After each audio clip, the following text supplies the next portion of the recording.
Shalom sahabat Bapak Ibu yang terkasih dalam Tuhan kita Yesus Kristus. Semangat ya, karena hari ini pasti bisa dilewati. New Chapter Message hari ini Senin 7 November 2022 berjudul Jaga Ucapanmu. Ayat Alkitab hari ini terdapat dalam Matius 12 ayat yang ke-37. Demikian firman Tuhan.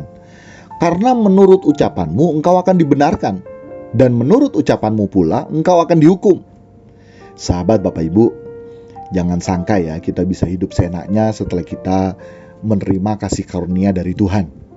Justru setelah kita menerima kasih karunia dari Tuhan bagi kita, seharusnya respon kita yang pertama yakni kita harus memiliki sikap hati yang bersyukur. Karena apa? Karena kita yang seharusnya binasa tetapi masih diperhitungkan oleh Tuhan, sehingga kita masuk pada bilangan orang-orang yang berhak menerima kasih karunia dari Tuhan. Selanjutnya kita harus hidup dalam kasih karunia tersebut. Jadi selain kita mengucap syukur, selanjutnya kita harus hidup dalam kasih karunia tersebut. Cara kita hidup dalam kasih karunia dari Tuhan yakni kita tidak hidup sembarangan lagi. Kita harus berjuang untuk hidup dalam manusia yang baru. Nah, tentunya cara kita hidup dalam kasih karunia dari Tuhan, yaitu hidup tidak sembarangan, dimulai dari apa? Dimulai dari pembentukan perbendaharaan kita, yaitu apa? Dalam hal ini pikiran dan perasaan kita yang harus dapat kita jaga. Karena dari situ terpancar kehidupan kita. Nah, dari pikiran dan perasaan yang masih cemar oleh dunia ini, maka kita akan mengeluarkan perkataan yang sia-sia. Ucapan kita yang sia-sia, dan setiap ucapan kita yang perlu dan harus kita tahu dan sadari yakni apa? Kita harus beri pertanggungjawaban nantinya. Kita semua mau mati sahabat Bapak Ibu. Dan nanti saat kita mati, kita menghadap tatap pengadilan Tuhan, kita pertanggungjawabkan semua, termasuk ucapan kita yang sia-sia. Kita harus pertanggungjawabkan.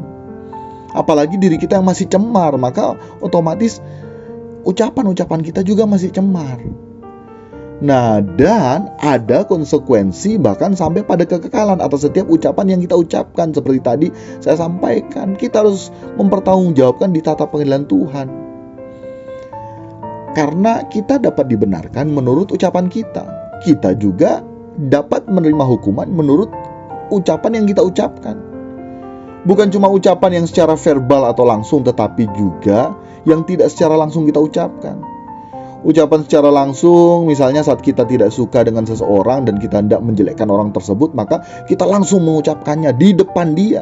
Kita straight to the point, langsung muka dengan dia kita ucapkan, wah aku tidak suka sama kamu, kamu begini, begitu.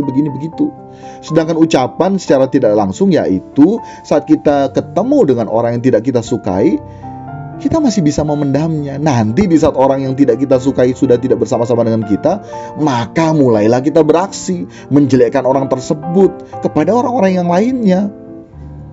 Wah, sahabat Bapak Ibu, parah kita. Ingat, dengan ucapan kita dibenarkan, dan dengan ucapan pula kita akan mendapat penghukuman. Oleh karenanya melalui New Chapter Message hari ini, mari kita mulai menjaga ucapan kita.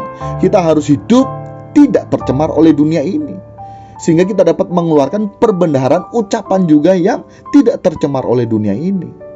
Sekalipun kita mendapat kata-kata yang tidak baik dari orang lain, kita dikata-katai, kita belajar diam saja. Dan saat itu percayalah kita sementara menyukakan Bapa di sorga. Amin sahabat Bapak Ibu. Demikian New Chapter Message hari ini, kiranya dapat memberkati kita sekalian. Salam berkemas pulang, salam serupa dengan Yesus. Tuhan Yesus memberkati.